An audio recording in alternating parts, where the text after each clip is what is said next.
জীবনে চলার পথে বহু সম্পর্ক আসে, বহু সম্পর্ক আবার জীবন থেকে চলে যায়।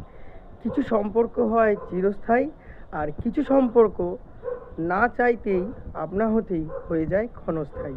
এটাই কিন্তু বাস্তব। এটা কেন হয় জানেন? এটার জন্য কোথাও না কোথাও আমরা নিজেরাই দায়ী।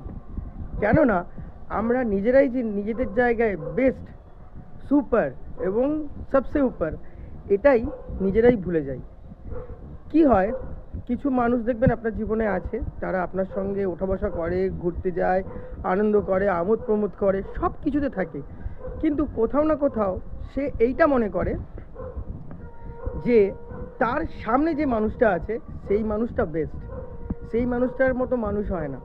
আর এখান থেকেই শুরু হয়ে যায় একটা ইগোর লড়াই। হ্যাঁ, এটাই বাস্তব।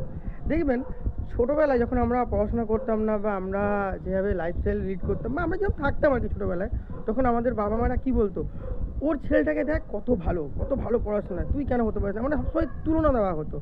এই তুলনা দিতে দিতে না, ছোটো থেকেই বাড়ির গার্জেনরা বাচ্চাদেরকে তুলনা দিতে দিতে এমন হয়ে গেছে না, সেই তুলনা নেওয়ার যে ব্যাপারটা আমরা আমাদের রন্ধ্রে বসিয়ে নিয়েছি।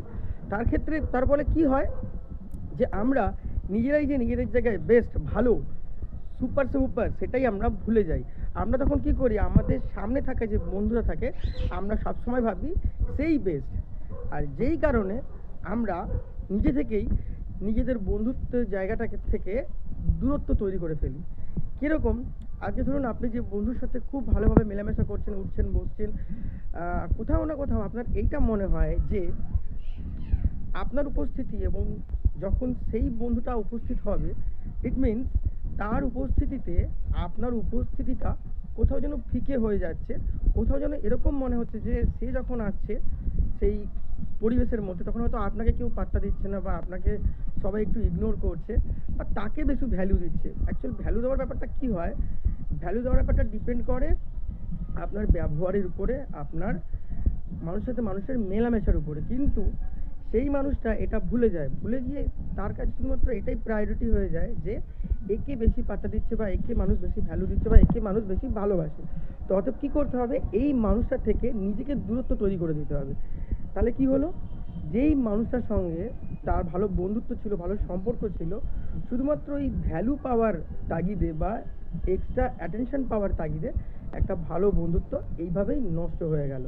তো আজকের দিনে কিন্তু দাঁড়িয়ে আমাদের চারপাশে বা আমাদের নিজেদের সাথে এই রকম বন্ধুত্বের সম্পর্ক অনেক নষ্ট হয়েছে।